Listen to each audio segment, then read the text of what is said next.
ஒரு நண்பர் இருக்கார். எப்போ பார்த்தாலும் கையில் ஒரு புத்தகம் இருக்கும். புத்தகம் இல்லாமல் எங்கேயும் புறப்பட மாட்டார்.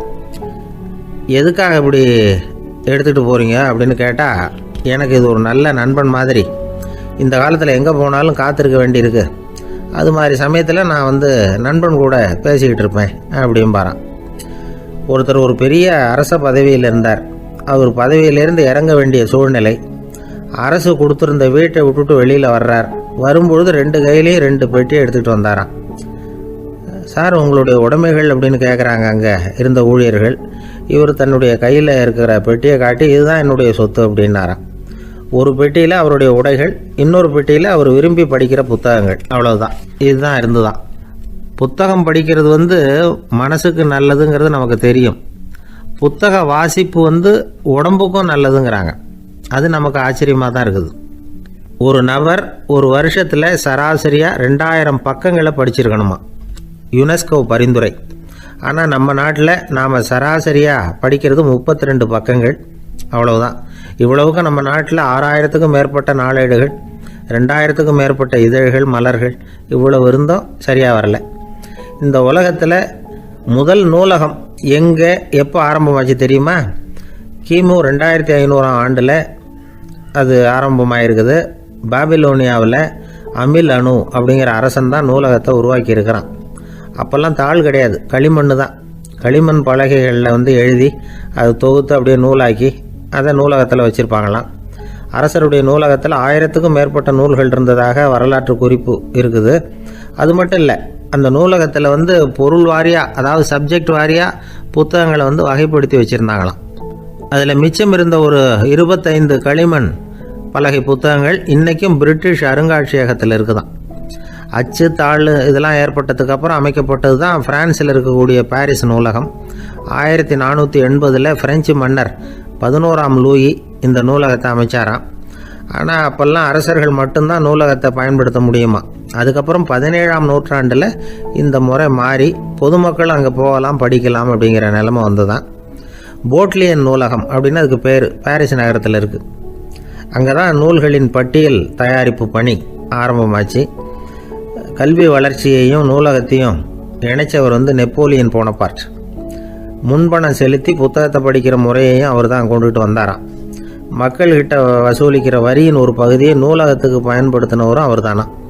நெப்போலியன் நூலகத்தில் உலகத்தில் உள்ள எல்லா மொழி நூல்களும் இருக்குதான். அங்கே ஒரு தமிழ் நூலும் இருந்திருக்குது.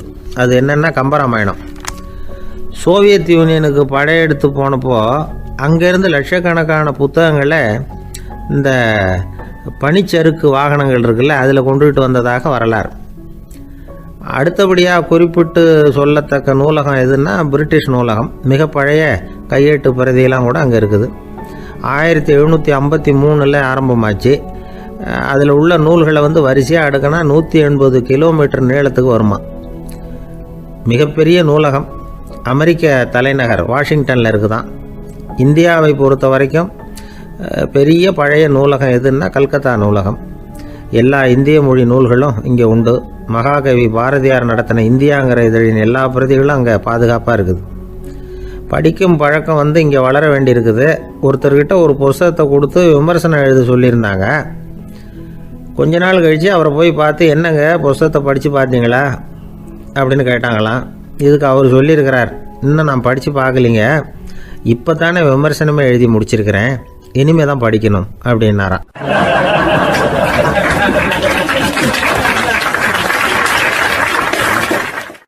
என்ன சார், உங்கள் பையன் என்ன செஞ்சுக்கிட்டு இருக்கிறான் இப்போ அப்படின்னு கேட்டார் ஒருத்தர். அடிக்கடி கண்ணாடி முன்னாடி நின்று அழகு பார்த்துக்கிட்டு இருக்கிறான் சார் அப்படின்னாரு அப்பா. இளம் பருவம் இப்படி தான் இருக்கும், அதையெல்லாம் சாதாரணமாக நினச்சிடாதீங்க அப்படின்னாரு அவர். என்ன சார் சொல்கிறீங்க, கண்ணாடி முன்னாடி நின்றுக்கிட்டு நேரத்தை வீணாக்கிக்கிட்டு இருக்கான், அதை ஒரு பெரிய விஷயமா நான் நினைக்கணுமா அப்படின்னாரு இவர். இளம் பருவத்தில் இளைஞர்களுக்கும் சின்ன பொண்ணுங்களுக்கும் அடிக்கடி கண்ணாடியில் பார்க்கணும்னு தோணும். அது வெறுமனே அழகு பார்க்குறது மட்டும் இல்லை, அவங்க தங்களையே தேடி கண்டுபிடிக்கிற ஒரு முயற்சி அது. இது ஒரு மனோதத்துவ விளைவு. இது வரைக்கும் சின்ன பிள்ளையாக இருந்துட்டோம், இனிமேல் நாமளும் மற்றவங்க மாதிரி மனிதர்கள் தான் அப்படிங்கிற உணர்வு அவங்களுக்கு வருது. தங்களோட முகம் எப்படி இருக்குது, அழகு எப்படி இருக்குது, உடம்பு நேரம் எப்படி இருக்குது, முடி எப்படி இருக்குது அப்படிங்கிறதையெல்லாம் கண்டுபிடிக்கிறாங்க. அதுக்கப்புறம் இன்னொரு ஆணோ பொண்ணோ தன்னை கவனிக்கணும் அப்படின்னு நினைக்கிறாங்க. இதெல்லாம் மனோதத்துவ உண்மைகள், இதெல்லாம் இயற்கை. இதை பார்த்துட்டு பெற்றவங்க பிள்ளைங்க கெட்டு போட்டாங்க அப்படின்னு நினைக்கக்கூடாது, அவங்கள திட்டிக்கிட்டே இருக்கக்கூடாது. இன்றைக்கி பல குடும்பங்களில் இதுதான் நடந்துக்கிட்டு இருக்குது. மனுஷ வாழ்க்கையிலேயே இப்படியும் இல்லாத அப்படியும் இல்லாத ஒரு பருவம் இளம் பருவம். 13லேருந்து 19 வயசுக்கு உட்பட்ட ஆண்கள் பெண்கள் இந்த வகையை சேர்ந்தவங்க, டீனேஜ் குரூப். இவங்கள சின்னவங்கன்னு நினச்சிட முடியாது, பெரியவங்கன்னு நினச்சிட முடியாது. இவங்க ரொம்ப சென்சிட்டிவ். சமூகம் நினச்சா இவங்களை நல்லவங்களாகவும் ஆக்கலாம், கெட்டவங்களாகவும் ஆக்கலாம். கொஞ்சம் அக்கறை எடுத்துக்கிட்டால் பெரிய பெரிய மேதைகளையும் விஞ்ஞானிகளையும் உருவாக்கலாம். ஆனால் நடக்கிறது என்ன தெரியுமா? அநேகமாக இவங்களை யாருமே சரியாக புரிஞ்சுக்கிறது இல்லை, இவங்களை சரியாக நடத்துகிறதும் இல்லை. இது வரைக்கும் நாம் சொல்கிறத கேட்டுக்கிட்டு இருந்தான், இப்போல்லாம் அவன் இஷ்டத்துக்கு நடக்க ஆரம்பிச்சுட்டான் அப்படின்னு வருத்தப்படுற பெற்றோர்கள் அதிகம். இது வருத்தப்படுற விஷயம் இல்லை, சந்தோஷப்பட வேண்டிய விஷயம். உங்கள் புள்ள சொந்தமாக யோசிக்க ஆரம்பிக்கிறதும் நடந்துக்க ஆரம்பிக்கிறதும் ஒரு தப்பான விஷயமா? அவன் கடைசி வரைக்கும் உங்கள் பேச்சையே கேட்டுக்கிட்டு இருக்கணுங்கிறது என்ன நியாயம்? இன்றைக்கி இளைஞர்களை பெரியவங்க தப்பாக புரிஞ்சுக்கிட்டு தவறாக நடத்துறதுனால தான் அவங்களுக்கு வெறுப்பு, எரிச்சல், மனக்கசப்பு எல்லாம் உண்டாகுது. பெற்றவங்க சரியாக மதிக்கிறது இல்லை அப்படிங்கிற ஒரே காரணத்தினாலேயே வீணாக போகிற பிள்ளைங்க இன்றைக்கி அதிகம். சரி, பெற்றவங்களுக்கு இன்றைக்கி என்ன தான் புத்தி சொல்ல வர்றீங்க அப்படின்னு கேட்குறீங்களா? நாம் எதையும் சொல்ல வரல, ஆனால் அது சம்பந்தமான சில நிபுணர்கள் சொல்லியிருக்கிறத உங்கள் காதில் போட்டு வைக்கலாம். அது என்னென்னா, பிள்ளைங்க கிட்ட அன்பு செலுத்துங்க. குழந்தையாக இருந்தப்போ எவ்வளவு பாசமாக இருந்தீங்க, வளர வளர அதை ஏன் குறைச்சிக்கிறீங்க? பெற்றவங்களின் அன்பான வார்த்தைகளுக்கு ஏங்குறவங்க தான் இன்றைய இளைஞர்கள். அவங்க எதை சொன்னாலும் அதை அக்கறையாக காது கொடுத்து கேளுங்க, அலட்சியப்படுத்தாதீங்க. அவங்க விரும்புகிறது உங்கள்கிட்டேருந்து ஒரு மதிப்பு, மரியாதை, அங்கீகாரம், இவ்வளவுதான். அவங்க அவங்களாவே முடிவுகள் எடுக்கட்டும், அதுக்கு நீங்கள் உதவியாக இருங்க, அது போதும். மற்றவங்க முன்னாடி, முக்கியமாக அவங்க நண்பர்கள் முன்னாடி அவங்கள பற்றி மட்டமாக பேசாதீங்க. அவங்கக்கிட்ட பொய் சொல்லக்கூடாது. நீங்கள் சொன்னது பொய்ன்னு தெரிஞ்சு போச்சுன்னா உங்கள் பேரில் அவங்களுக்கு இருக்கிற மதிப்பு போயிடும், நம்பிக்கை போயிடும். அவங்களுக்கு முன்னாடி நீங்கள் சண்டை போடக்கூடாது. உங்கள் பிள்ளைய எப்பவும் இன்னொரு பிள்ளையோட ஒப்பிட்டு பேசுகிற வேலையே வேணாம். கூட பிறந்த மற்றவங்களோட கூட ஒப்பிடக்கூடாது. இப்படி செஞ்சால் அவன் உங்ககிட்டையும் பிரியமாக இருக்க மாட்டான், அவங்ககிட்டையும் பிரியமாக இருக்க மாட்டான். புள்ள எங்கே போகிறான், என்ன பண்ணுறான் அப்படின்னுலாம் துப்பறிஞ்சிக்கிட்டு இருக்கக்கூடாது. இளைஞர்கள் தனிமையை விரும்புகிறவங்க. அவங்கள பெட்டியில் வச்சு மூடி பாதுகாக்கணும்னு நினைக்கக்கூடாது. அவங்கள எப்படி பாதுகாக்கிறது அப்படிங்கிறது அவங்களுக்கே தெரியும். உங்கள் புள்ள எப்படி நடந்துக்கணும்னு நீங்கள் எதிர்பார்க்குறீங்களோ அது மாதிரி நீங்கள் நடந்து காட்டுங்க, அது போதும். ஒரு வீட்டில் அப்பாவும் அம்மாவும் பேசிக்கிட்டு இருக்கிறாங்க. என்னங்க, நம்ம பொண்ணு பெரியவளாயிட்டா, அடிக்கடி கண்ணாடி முன்னாடி போய் நின்றுக்கிட்டு இருக்கிறா, சீக்கிரமாக ஒரு பையனை பார்த்து கல்யாணத்தை முடிக்காமல் இப்படி மசன்னு கல் மாதிரி உட்காந்துருக்குறீங்களே அப்படின்னு சத்தம் போட்டாங்க அந்த அம்மா. அவசரப்படாத, பார்க்குறதுக்கு கண்ணுக்கு அழகாக லட்சணமாக புத்திசாலியாக ஒரு பையன் கிடைக்க வேணாமா, அதுதான் பார்த்துக்கிட்டு இருக்கிறேன் அப்படின்னார் அப்பா. இதுக்கு அந்த அம்மா சொல்கிறாங்க, எங்கள் அப்பா இப்படியெல்லாம் நினச்சிக்கிட்டு இருந்திருந்தா எனக்கு கல்யாணமே ஆயிருக்காது தெரியுமா அப்படின்னாங்களாம்.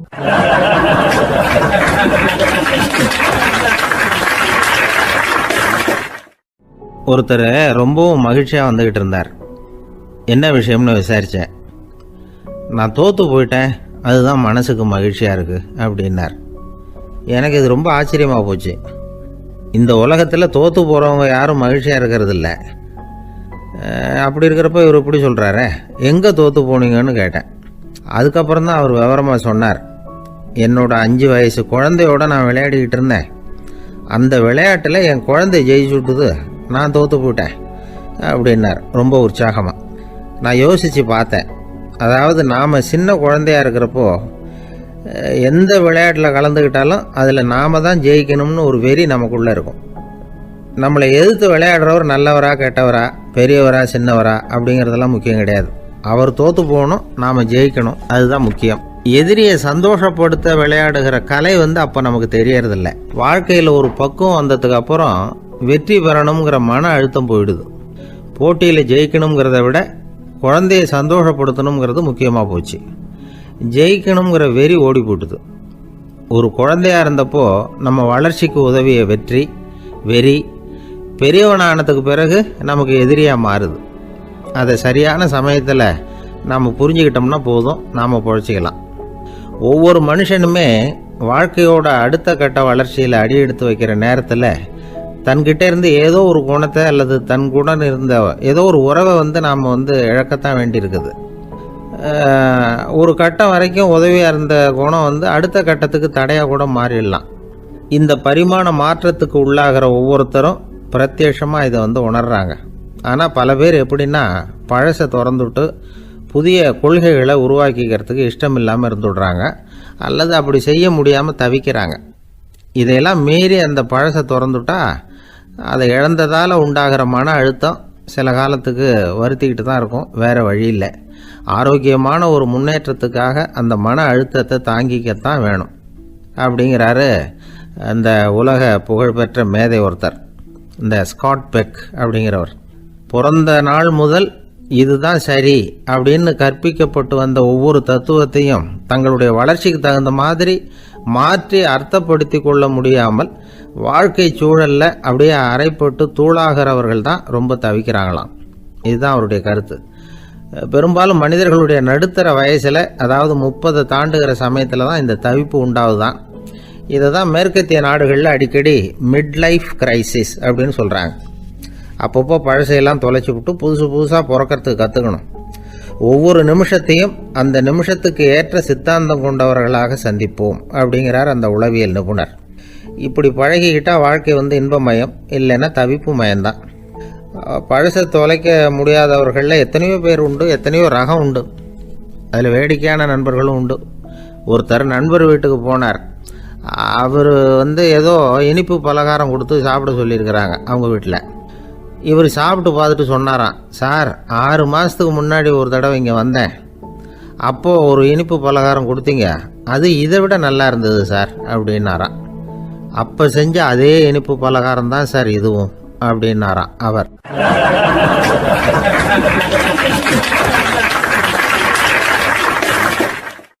ஒரு வயசான அம்மா தெரு வழியாக போயிட்டு இருந்தாங்க. அவங்க கையில் எண்ணத்தையோ வச்சுக்கிட்டு அதை அடிக்கடி பார்த்துக்கிட்டே இருந்தாங்க.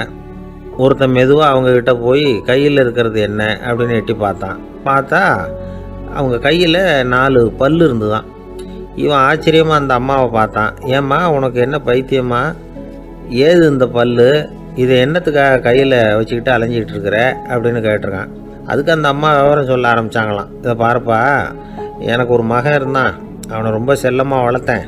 அவனை தரையிலேயே நடக்க விடுறதில்ல, எப்பவும் தூக்கி வச்சுக்கிட்டு இருப்பேன். அவன் நல்லா பெரியவனாகி பள்ளிக்கூடம் போகிறப்ப கூட அவன் புஸ்தக மூட்டையை நான் தான் சுமந்துக்கிட்டு போவேன். பார்க்குறவங்க கூட கேலி பண்ணுவாங்க, ஏம்மா படிக்க போகிறது நீயா உன் பிள்ளையான்னு கேட்பாங்க. அவன் இன்றைக்கி எவ்வளவோ பெரிய மனுஷன் ஆகிட்டான், வெளிநாட்டில் பெரிய உத்தியோகத்தில் இருக்கான். சமீபத்தில் இங்கே வந்துட்டு போனான். ஒரு நாள் ஏதோ கோபத்தில் என்ன அரைஞ்சுட்டான். அப்போ இந்த 4 பல்லும் கீழே விழுந்துட்டுது. இன்னமும் கூட விழுந்திருக்கும், ஆனால் பல்லு தான் இல்லை. என் புள்ள அரைஞ்சதுனால விழுந்த பல்லு இல்லையா அது, அதனால் இதை எப்பவும் என் கையிலேயே வச்சுக்கிட்டு ஆசையோடு பார்த்துக்கிட்டு இருக்கிறேன்.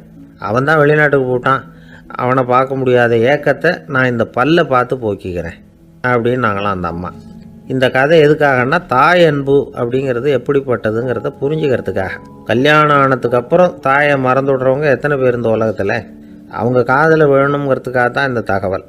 ஆனால் ஒரு விஷயம் மட்டும் நல்லா புரிஞ்சுக்கணும், தாயை மதிக்க தெரிஞ்சவங்க தான் இன்றைக்கி வாழ்க்கையில் எல்லா விதத்துலேயும் முன்னுக்கு வந்திருக்கிறாங்க. வேணும்னா விசாரித்து பார்த்துக்குங்க. இன்னொரு அம்மா இருந்தாங்க. அவங்க தினமும் ஒரு கோயிலுக்கு வருவாங்க. சாமியை பார்த்து, கடவுளே நான் இறந்து போனால் நரகத்துக்கு போகணும் அப்படின்னு வேண்டிக்குவாங்களாம். எல்லோரும் சொர்க்கத்துக்கு போகணும்னு தானே கடவுள்கிட்ட வேண்டிக்குவாங்க. இந்த அம்மா தினம் நான் நரகத்துக்கு போகணும் அப்படின்னு வேண்டிக்கிறாங்க. அங்கேருந்து அர்ச்சகருக்கு இது சந்தேகம். ஒரு நாள் அதை நேரடியாகவே அவங்கக்கிட்ட கேட்டுவிட்டார். அதுக்கு அந்த அம்மா பதில் சொன்னாங்களாம், ஐயா, எனக்கு கல்யாணம் ஆகி ரொம்ப நாள் வரைக்கும் குழந்தை பாக்கியம் இல்லாமல் இருந்தது. கோயில் குளம் எல்லாம் சுற்றி வந்தேன். ரொம்ப நாள் கழித்து ஒரு குழந்தை பிறந்தது, ஆண் குழந்தை. அவனை நான் ரொம்ப செல்லம் கொடுத்து வளர்த்தேன். அதோட விளைவு என்ன ஆச்சுன்னா, அவன் ரொம்ப மோசமாக ஆகிட்டான். கெட்ட பழக்க வழக்கம்லாம் கற்றுக்கிட்டான். அவன் இறந்து போனால் நிச்சயம் அவனுக்கு நரகம்தான் கிடைக்கும். அந்த அளவுக்கு கெட்டவன் அவன். அப்படிப்பட்ட காரியங்கள்லாம் பண்ணிகிட்ருக்கான், எனக்கு தெரியும். இவனுக்காக நரகத்தில் கூட யாரும் தயவு காட்ட மாட்டாங்க, தாட்சண்யம் காட்ட மாட்டாங்க. அதனால் இவனுக்கு முந்தி நான் இறந்து நரகத்துக்கு போயிட்டா அங்கே இவனை கவனிச்சிக்கலாமே, இவனுக்கு பணியோட செய்யலாமேன்னு பார்க்குறேன் அப்படின்னு நாங்களாம். அதனால தான் நான் நரகத்துக்கு போகணும்னு தினம் ஆண்டவனை வேண்டிகிட்டு இருக்கிறேன் அப்படின்னு கண்கலங்கி அந்த அம்மா சொன்னாங்களாம். அதுதான் தாய் உள்ளம்ங்கிறது. தாயின் பெருமையை சரியாக உணர்ந்துட்டா அவங்களுக்கு எப்பவும் எந்த கஷ்டமும் வராது. இது ஏதோ உபதேசத்துக்காக சொல்கிற வார்த்தை இல்லை, உண்மையான வார்த்தை. இந்த விவரத்தையெல்லாம் நண்பர் ஒருத்தர்கிட்ட சொல்லிக்கிட்டு இருந்தேன். அவர் கொஞ்ச நாள் கழித்து என்னை தேடி வந்தார். அவர் கையிலேயும் 4 பல் வச்சுருந்தார். என்னங்க ஆச்சு, ஏதுங்க அந்த பல் அப்படின்னு விசாரித்தோம். உங்கள் உபதேசத்தை கேட்டுவிட்டு இந்த உலகத்தில் எல்லாரையும் தாயாக நினைக்க ஆரம்பிச்சிட்டேன். ஒரு அம்மாவை கடத்தரில் பார்த்து தாயேன்னு கூப்பிட்டேன். அவங்க உடனே பலார்னு என்னை அரைஞ்சிட்டாங்க. பல் விழுந்துட்டுது. அதை தான் பொறுக்கி எடுத்துக்கிட்டு நேராக உங்களை தேடி வந்துக்கிட்டு இருக்கிறேன்னார். தாயேன்னு தானே கூப்பிட்டீங்க, அதுக்கு ஏன் அரைஞ்சாங்க அப்படின்னு கேட்டோம். நான் தாயேன்னு கூப்பிட்டது அவங்க காதில் நாயேன்னு விழுந்துட்டு தான், அதுதான் இப்படி ஆயிட்டுது அப்படின்னார்.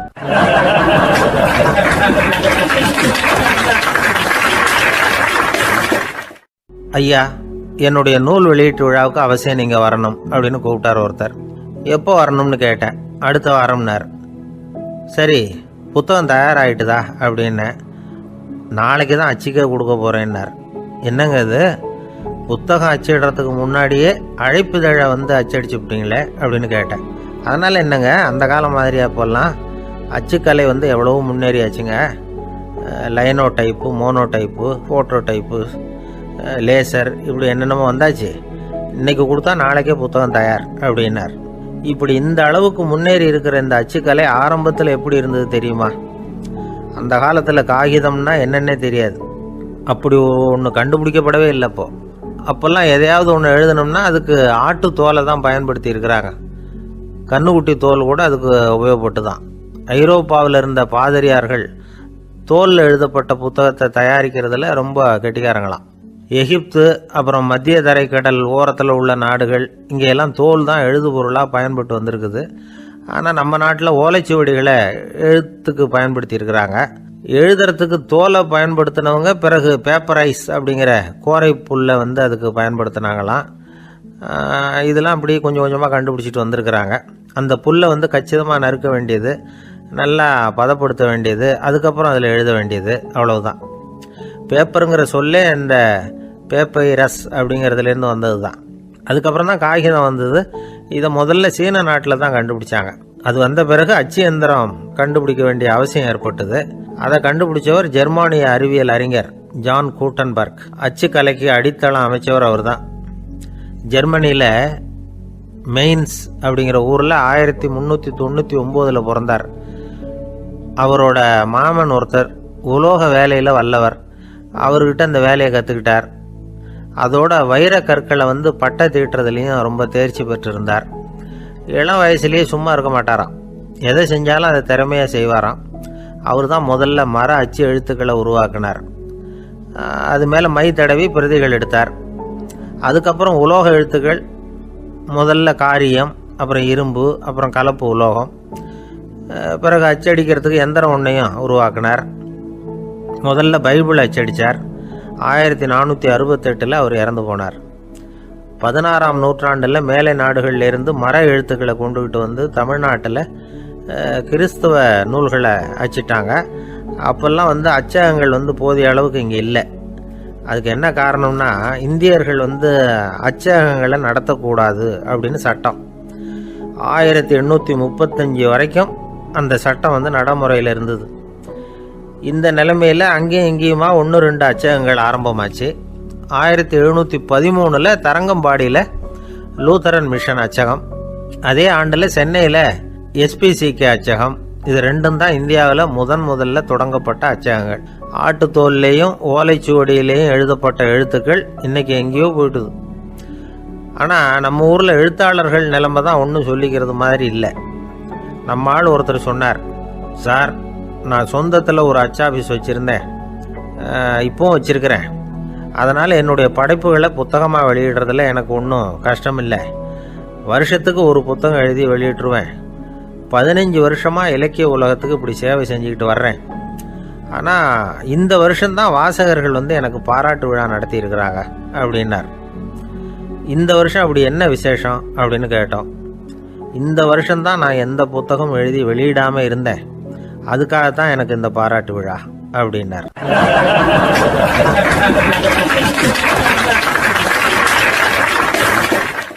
ஒரு ஆஃபீஸில் வேலை பார்க்குற ஒருத்தர் ஏதோ தப்பு பண்ணிவிட்டார். உடனே மேல் அதிகாரி அவரை கூப்பிட்டு அனுப்புனார். நீ செஞ்சது தப்புன்னார் கோபமாக. இது ஒரு ரகம். சில அதிகாரிகள் இப்படி நீங்கள் செஞ்சது தப்புன்னு சொல்கிறதில்ல, நீங்கள் செஞ்சது சரி அப்படின்னு சொல்கிறதில்ல. எப்படி சொல்லுவாங்கன்னா, நீங்கள் செஞ்சது சரியில்லைன்னு நான் நினைக்கிறேன் அப்படின்னு சொல்லுவாங்களாம். அதாவது சில பேர் நீங்கள் செஞ்சது தப்புங்கிறாங்க, அதையே மாற்றி சொல்கிறாரு இவர், நீங்கள் செஞ்சது சரியில்லைன்னு நினைக்கிறேன். இது ரெண்டும் அர்த்தம் ஒன்று தான், இருந்தாலும் வார்த்தைகள் வித்தியாசம். நிர்வாக திறமை இல்லாத ஒரு அதிகாரி யூ ஆர் ராங் அப்படின்னு சொல்லுவாராம். நிர்வாக திறமை உள்ள அதிகாரியாக இருந்தால் அதையே கொஞ்சம் மாற்றி I think you are not correct அப்படிம்பாரான். இதுதான் வித்தியாசம். இருந்தாலும் வார்த்தைகளை உபயோகப்படுத்துகிற விதத்தை வச்சு தான் வேலை நல்லா நடக்கிறதும் நடக்காததும் இருக்குது. விவரம் தெரிஞ்சவங்க என்ன சொல்கிறாங்க தெரியுமா? Be a leader not a boss அப்படிங்கிறாங்க. ஒரு லீடராக பாஸாக இருக்காதே அப்படிங்கிறாங்க. சரி, அப்படின்னா லீடருக்கும் பாஸுக்கும் வித்தியாசம் உண்டா அப்படின்னு கேட்டால் இருக்குன்னு சொல்கிறாங்க. லீடருங்கிறவர் வேறு, பாஸுங்கிறவர் வேறு. ஒரு லீடர் எப்படி நடந்துக்குவார், ஒரு பாஸ் எப்படி நடந்துக்குவார், இதை முதல்ல நாம் தெரிஞ்சுக்கணும். அவங்க எப்படி நடந்துக்குவாங்க அப்படிங்கிறதுக்கு சில விவரங்கள் இருக்குது. அதை கேட்டோம்னா நாம் புரிஞ்சுக்கலாம் அதை. அதாவது பாஸுங்கிறவர் விரட்டிக்கிட்டே இருப்பார், லீடருங்கிறவர் ஊக்கப்படுத்திக்கிட்டே இருப்பார். நாளைக்கு சாயந்தரத்துக்குள்ளே அந்த வேலையை செஞ்சு முடிக்கலைன்னா தொலைச்சி விடுவோம் தொலைச்சி அப்படிம்பார் அவர். இவர் எப்படி சொல்லுவார்னா, இது வரைக்கும் நீங்கள் செஞ்சுருக்கிற வேலை ரொம்ப அற்புதம் அப்படிம்பார். பாஸுங்கிறவர் அதிகாரத்தை நம்பி செயல்படுறவர், லீடருங்கிறவர் நல்லெண்ணத்தை நம்பி செயல்படுறவர். நம்மக்கிட்ட அதிகாரம் இருக்குது, பவர் இருக்குது, அதனால் காரியத்தை சாதிச்சுடலாம் அப்படின்னு நினைக்கிறவர் அவர். மற்றவங்கக்கிட்ட ஒரு நல்ல அபிப்பிராயத்தை சம்பாதிச்சுக்கிட்டு அது மூலமாக காரியங்களை சாதிக்கிறவர் இவர். பாஸுங்கிறவர் பயத்தை உண்டு பண்ணுவார், லீடருங்கிறவர் அன்பை பரவ செய்வார். அது செய்யலைன்னா ஆடிட்டில் தகராறாயிடும், இது செய்யலைன்னா இன்க்ரிமெண்ட்டு கட் ஆகிடும், இப்படி ஏதாவது சொல்லி பயமுறுத்திக்கிட்டே இருப்பார் அவர். இவர் அப்படி இல்லை. உடம்பு இப்படி இருக்குது, வீட்டில் எல்லோரும் சௌக்கியமாக இருக்கிறாங்களா, ஆஃபீஸில் எல்லாம் வசதியாக இருக்குதா, நான் ஏதாவது உதவி செய்யணுமா அப்படின்னு அன்புக்கு முக்கியத்துவம் கொடுப்பார். பாஸுங்கிறவர் எதுக்கு எடுத்தாலும் நான் சொல்லிகிட்டு இருப்பார், லீடருங்கிறவர் நாமன்னு சொல்லிகிட்டு இருப்பார். பாஸுங்கிறவர் தப்புக்கு காரணம் யாருன்னு பார்ப்பார், லீடருங்கிறவர் தப்பு என்னன்னு பார்ப்பார். இதுதான் ரெண்டு பேருக்கு வித்தியாசம். The boss shows who is wrong, the leader shows what is wrong அப்படின்னு சொல்லுவாங்க. இந்த காரியம் எப்படி செய்யப்பட்டிருக்கு அப்படின்னு தெரிஞ்சுக்கிறவர் பாஸ், இந்த காரியத்தை எப்படி செய்யணும்னு செஞ்சு காட்டுறவர் லீடர். பாஸுங்கிறவர் பணியாளர்களை திட்டுவார், லீடர் மரியாதைக்குரியவராக நடத்துவார், அதுக்குரியவராக அவர் நடந்துக்குவார். செய்கிற வேலையை ஒரு சுமையாக நினைக்க வைக்கிறவர் பாஸ், செய்கிற வேலையை ஒரு சந்தோஷமாக ஆக்கிறவர் லீடர். ஒரு முதலாளியாக இருக்கிறவர் அல்லது ஒரு நிர்வாகியாக இருக்கிறவர் இது மாதிரியான நுணுக்கங்களையெல்லாம் தெரிஞ்சு வச்சுக்கிறது நல்லது. ஒரு பாஸ் இருக்கார், அவர் ஒரு நாள் ரொம்ப பெருமையாக தன்னோட ஆஃபீஸை பற்றி பேசிக்கிட்டு இருந்தார். எனக்கு கீழே 200 பேர் வேலை செய்கிறாங்க சார், நான் ஒரு கோடு கிழிச்சா அவங்க அதை தாண்டாத அளவுக்கு நான் நடந்துக்கிறேன் சார் அப்படின்னார் அவர். அது எப்படி முடியுது உங்களால் அப்படின்னு கேட்டோம். நான் கோடே கிழிக்கிறதில்ல சார் அப்படின்னார்.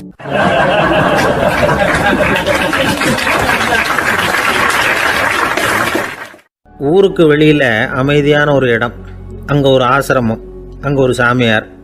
அவர் தினமும் நல்ல போதனைகள்லாம் செய்வார். பல பேர் போய் அங்கேயே சில நாள் தங்கி இருந்து அவர் சொல்கிற அறிவுரைகளை எல்லாம் கேட்டுக்கிட்டு வர்றது வழக்கம். ஒரு தடவை அவரை பார்த்துட்டு போகிறதுக்காக 3 வெளியூர் தம்பதிகள் வந்தாங்களாம். அந்த மடத்திலேயே சாப்பிட்டுக்கிட்டு தங்கி இருந்து அவங்களுடைய போதனைகளை கேட்டுக்கிட்டு போகணுங்கிறது அவங்க நோக்கம். காலையில் குளிச்சுட்டு பூஜையில் உட்காந்தார் அந்த சுவாமி. இவங்களும் குளிச்சுட்டு அந்த பூஜையை பார்க்குறதுக்காக அவர் முன்னாடி உட்காந்தாங்க. பூஜை ஆரம்பமாச்சு. சம்பிரதாயப்படி அது ரொம்ப நேரம் நடந்துக்கிட்டே இருக்குது. இவங்களுக்கு நல்ல பசி இருந்தாலும் இந்த நேரத்தில் அதை எப்படி வெளியில் காட்டிக்கிறது? பேசாமல் இருந்தாங்க. அந்த சுவாமி பூஜையை முடித்தார். அதுக்கப்புறம் பேச ஆரம்பித்தார். பேச்சு அருமையாக தான் இருந்தது, அமிர்தமாக தான் இருந்தது. இருந்தாலும் இவங்களுக்கு இருக்கிற வயிற்று பசி அது சரியாக கவனிக்க விடலை. அந்த சுவாமியே இதை கவனித்ததா தெரியல. இவங்களுக்கு மனசுக்குள்ளே ஒரு எண்ணம், உள்ளே சாப்பாடு தயாராகிட்டு இருக்கும் போல் இருக்குது, இந்த பேச்சு முடிஞ்சதும் நம்மளை உள்ளே அழைச்சிட்டு போய் சாப்பாடு போடுவாங்கன்னு நினைக்கிறோம் அப்படின்னு இவங்களாம் நினச்சிக்கிட்டாங்க. ஆனால் சுவாமி இதை பற்றி எதுவுமே பேசலை, கண்டுக்கலை.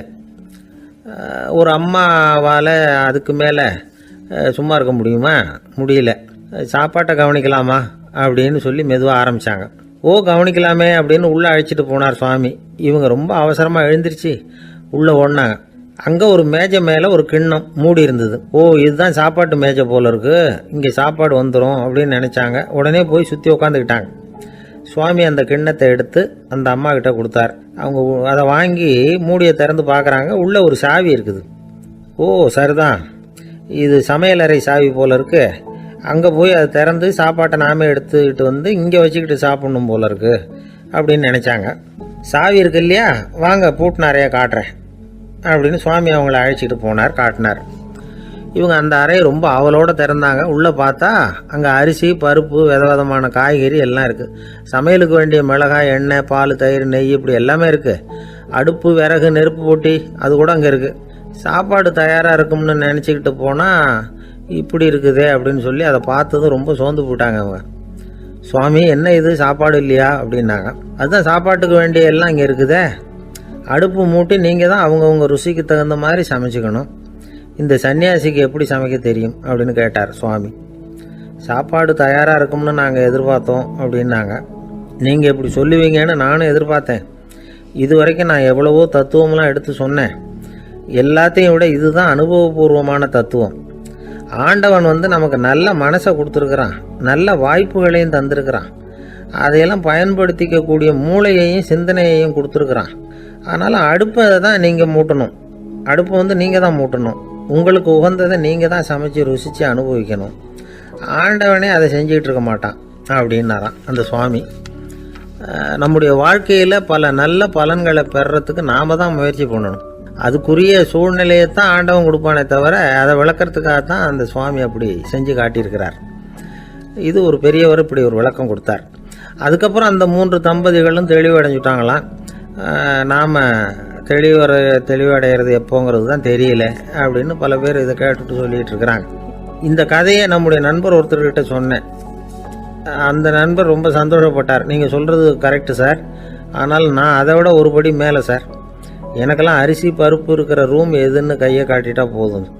உடனே கிண்ணத்துலேருந்து சாவியை எடுத்து கொடுக்கணுங்கிற அவசியம்லாம் இல்லை எனக்கு. அப்புறம் எப்படி ரூமை திறந்துருவீங்க அப்படின்னு கேட்டேன். பூட்டை உடைச்சி திறந்துருவேன், அதுதான் எனக்கு பழக்கம் அப்படிங்கிறார்.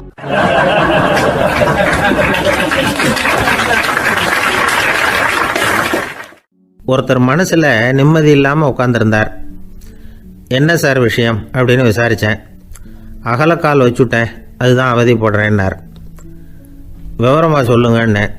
வீடு கட்டணும்னு ஆரம்பித்தேன், வேலை பாதியிலே நிற்கிது, கையில் பணம் இல்லை அப்படின்னார். இது மாதிரி ஆசாமிகள் பல பேரை நீங்கள் பார்த்துருக்கலாம். இவங்கெல்லாம் சுலபமாக மன அழுத்தத்துக்கு ஆளாயிடுறாங்க. மன உளைச்சல், அதாவது ஸ்ட்ரெஸ் அப்படின்னு சொல்கிறோமே, அதுக்கு அடிப்படையான சில காரணங்கள் உண்டு.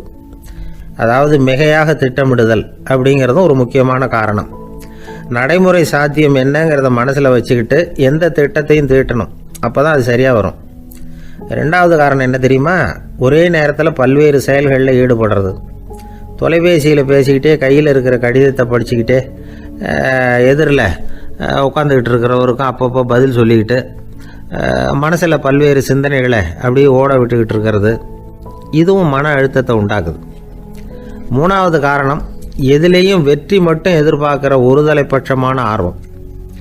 நாம் தொட்டதெல்லாம் வெற்றியாகவே முடியணும் அப்படின்னு எதிர்பார்க்குறவங்க ஏதாவது ஒன்றில் தோல்வியை கண்டால் தோண்டு போயிடுறாங்க. எப்படியும் முடியலாம்ங்கிற எண்ணம் ஏற்கனவே நமக்குள்ளே இருந்துட்டுதுன்னா அந்த அவஸ்தை வராது. அதனால் அதுவும் நம்ம வளர்த்து கொள்ள வேண்டிய ஒரு குணம்.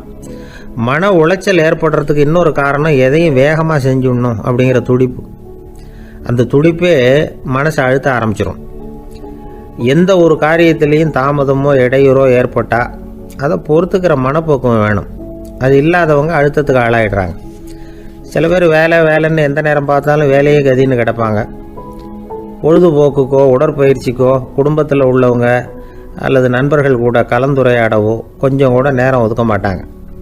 இந்த சுபாவம் மன அழுத்தத்தை உண்டு பண்ணும். இதையெல்லாம் புரிஞ்சுக்கிட்டு அதிலிருந்து விடுபடுறது எப்படின்னு யோசிக்கணும். வல்லுநர்கள் இது தொடர்பாக சில யோசனைகளை சொல்லி வச்சுருக்கிறாங்க. அது என்னென்னா, வாழ்க்கைங்கிறது பிரச்சனைகளால் பின்னப்பட்ட ஒன்று. அது எப்போவுமே முடிவடையாத ஒரு தொடர்கதை அப்படிங்கிறத முதல்ல நாம் புரிஞ்சுக்கணும். ஒரே நேரத்தில் ஒரு காரியத்தில் மட்டுமே நாம் கவனம் செலுத்தணும். அடுத்தவங்க காரியத்தில் தலையிடக்கூடாது. எதையும் பேச ஆரம்பிக்கிறதுக்கு முன்னாடி நம்மை நாமே கேட்டுக்க வேண்டிய கேள்வி 2. 1, நான் சொல்ல போகிறது ரொம்ப முக்கியமானதா? 2வது, நான் சொல்கிறத அவங்க கேட்குறதுக்கு ஆசைப்படுறாங்களா? நான் பேசுகிறதுக்கு அது சரியான நேரம் தானா? இதை யோசித்து பார்த்ததுக்கப்புறம் எதையும் பேச ஆரம்பிக்கணும். முடிஞ்ச அளவுக்கு வளைந்து போகிற சுபாவத்தை வளர்த்துக்கணும்.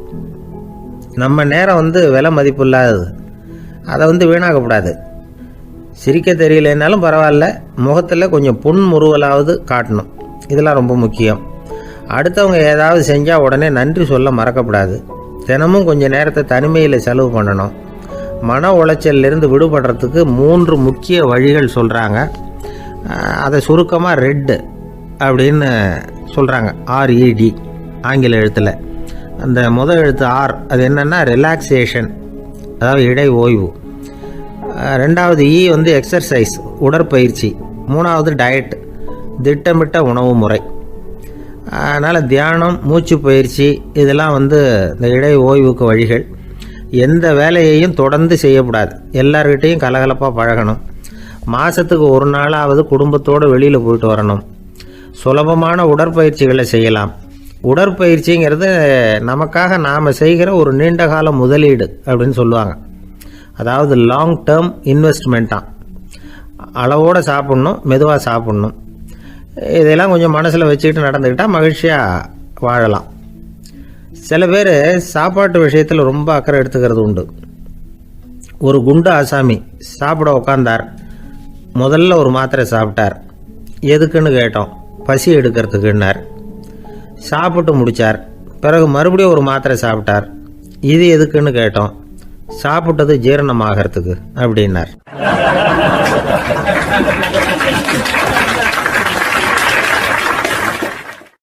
ஒரு காலத்தில் பிரஷ்யா அப்படின்னு ஒரு தேசம் இருந்தது. இப்போ ஜெர்மனி இருக்குல்ல, இதோட பெரும்பகுதி ஒரு காலத்தில் பிரஷ்யாங்கிற பேரில் இருந்தது. அப்போ அதுக்கு அரசராக இருந்தவர் மகா ஃப்ரெடரிக், அதாவது ஃப்ரெடரிக் தி கிரேட் அப்படின்னு சொல்லுவாங்க. அந்த ராஜாவுக்கு ஒரு சந்தேகம். நாம் பல வகையான வரிகளை விதித்து வசூல் பண்ணுறோம். அப்படி பண்ணி வருமானம் குறைஞ்சிக்கிட்டே போகுதே, இதுக்கு என்ன காரணமாக இருக்கும்? இதுதான் அவருக்கு ஏற்பட்ட சந்தேகம். ஒரு சமயம் அந்த அரசர் தம்முடைய அமைச்சர்களையும் பிரபுக்களையும் தளபதிகளையும் கூப்பிட்டு ஒரு விருந்து வச்சார். விருந்து முடிஞ்சதும் அவங்கள பார்த்து இந்த சந்தேகத்தை கேட்டார். வரிகள் அதிகமாக விதித்து வருமானம் குறையறதுக்கு என்ன காரணம் அப்படின்னு கேட்டார். பல பேருக்கு இதுக்கு சரியாக பதில் சொல்ல தெரியல. அனுபவசாலியான ஒரு தளபதி எழுந்திருச்சார். அரசே, அது எப்படிங்கிறத இப்போ உங்களுக்கு காட்டுறேன்னார். உடனே ஒரு பெரிய பனிக்கட்டி ஒன்றை தன்னுடைய கையில் எடுத்தார். அதை அப்படியும் எப்படியும் திருப்பி பார்த்தார். அப்புறம் அடுத்தவர்கிட்ட கொடுத்தார். அவர் அதை அப்படியும் இப்படியும் திருப்பி பார்த்துட்டு அடுத்தபடியாக இருந்தவர்கிட்ட கொடுத்தார். இப்படியே இதை ஒவ்வொருத்தராக பார்த்துட்டு ஒவ்வொரு கையாக மாறி கடைசியில் மன்னர் கைக்கு போய் சேர்ந்தது. மன்னர் கைக்கு அந்த பனிக்கட்டி போய் சேர்ந்தப்போ அது கொஞ்சம் கொஞ்சமாக உருகி ஒரு பட்டாணி கடலை சைஸுக்கு ஆயிட்டுது. மன்னர் யோசனை பண்ணார். வரி அதிகமாக போட்டாலும் வந்து சேர்றது குறைவாக இருக்கிறதுக்கு என்ன காரணம் அப்படிங்கிறது அவருக்கு புரிஞ்சு போச்சு. காலம்தான் மாறிட்டு இருக்கே தவிர இந்த கையூட்டு வாங்குற பழக்கம் மாறினதாக தெரியல. இன்னொரு ராஜா இருந்தார். அவர் தன்னுடைய ராஜாங்கத்தில் லஞ்ச ஊழலே சுத்தமாக இருக்கக்கூடாது அப்படின்னு நினச்சார். அவர்கிட்ட பல்வேறு துறைகளுக்கும் பொறுப்பாக இருந்த பல பேரும் ரொம்ப சுத்தமாகவும் நேர்மையாகவும் இருந்தாங்க. ஒரே ஒருத்தர் மட்டும் எல்லார்கிட்டையும் லஞ்சம் வாங்கிட்டே இருந்தார். அவரை வேறு வேறு துறைகளுக்கு மாற்றி பார்த்தாரு. அந்த ராஜா என்னென்னமோ பண்ணி பார்க்குறாரு. எந்த வேலையை கொடுத்தாலும் அதுலேயும் லஞ்சம் வாங்கிறதுக்கு ஒரு வழியை உண்டு பண்ணிக்குவார் அந்த ஆள். ராஜாவுக்கு இது ஒரு பெரிய தலைவலியாக போட்டுது. இவர் என்ன பண்ணுறது? இவருக்கு என்ன வேலையை கொடுக்கறது? கொஞ்சம் கூட லஞ்சம் வாங்கிறதுக்கு சான்ஸே இல்லாத ஒரு வேலையை கொடுக்கணும் அப்படின்னு திட்டம் போட்டார். ஒரு நாள் அவருக்கு அந்த உத்தரவும் போட்டுட்டார். அதாவது அவருக்கு என்ன வேலைன்னா, கடற்கரையில் தான் அவருக்கு ஆஃபீஸ். அங்கேயே இருந்துக்க வேண்டியது. தினமும் எத்தனை கடல் அலை கரையில் மோதுது அப்படிங்கிறத கணக்கெடுத்து ராஜாவுக்கு தெரிவிக்க வேண்டியது. இதுதான் அவருக்கு வேலை. பேசாமல் அலையை எண்ணிட்டு உட்காந்துருக்கிட்டோம், அப்போவாவது அவர் லஞ்சம் வாங்குகிற சந்தர்ப்பம் இல்லாமல் போயிடும் அவருக்கு அப்படின்னு நினச்சார் ராஜா. இந்த ஆள் கடற்கரைக்கு போய் டியூட்டியில் ஜாயின் பண்ணிட்டார். ஒரே மாதத்தில் அங்கே சொந்தமாக ஒரு பிரம்மாண்டமான மாளிகை கட்டிவிட்டார். ராஜாவுக்கு இது பெரிய ஆச்சரியமாக போச்சு. அலையை என்ற வேலையில் அந்த ஆள் எப்படி பணம் சம்பாதிச்சார் அப்படின்னு விசாரித்து பார்த்தார் அக்கம் பக்கத்தில். அந்த ஆள் என்ன பண்ணியிருக்கிறாருன்னா, கடற்கரையில் போய் பொறுப்பை ஏற்றுக்கிட்ட உடனே அங்கே இருந்த மீனவர்கள்கிட்ட எல்லாம் இந்த கரையில் வந்து ஒரு நாளில் வந்து மோதுற அலைகள் எத்தனை அப்படின்னு கேட்டிருக்காரு. அது எப்படிங்க தெரியும்னு இருக்காங்க அவங்க. தினமும் அந்த எண்ணிக்கை தெரியணும். நம்ம ராஜாவுக்கு தினமும் அறிக்கை அனுப்பணும், டெய்லி ரிப்போர்ட்டு. தவறுனா நீங்கள் இந்த கடலில் போய் மீன் பிடிக்கிறதுக்கு ராஜாவோட அனுமதி கிடைக்காது அப்படின்ட்டுருக்காரு. உடனே மீனவர்களும் பயந்து போட்டாங்க. கடலுக்கு போகிறதுக்கு அனுமதி இல்லைன்னா பட்டினி கிடக்கிறது மாதிரி ஆகிடுமே. மெதுவாக அந்த ஆளுகிட்ட போனாங்க, காதோட காதாக சொன்னாங்க, ஐயா எங்களால் வந்து கடல் அலையை வந்து எண்ண முடியாது. தினமும் எங்களால் முடிஞ்சதை உங்களுக்கு பணமாக கொடுத்துட்றோம். நீங்கள் தான் ராஜா கிட்ட சிபாரிசு பண்ணி நாங்கள் தொடர்ந்து மீன் பிடிக்கிறதுக்கு அனுமதி வாங்கி கொடுக்கணும் அப்படின்னு வேண்டிக்கிட்டாங்க. பணம் தினமும் வந்து சேர ஆரம்பிச்சுட்டுது. பதவியில் மற்ற பதவியோட இந்த பதவி எவ்வளவோ மேல் அப்படின்னு நினச்சிட்டான் அந்த ஆள். அது மட்டும் இல்லை, தயவு பண்ணி என்னை இந்த இடத்த விட்டு மாற்றி விடாதீங்க சார் அப்படின்னு வேற கேட்க ஆரம்பிச்சிட்டானா.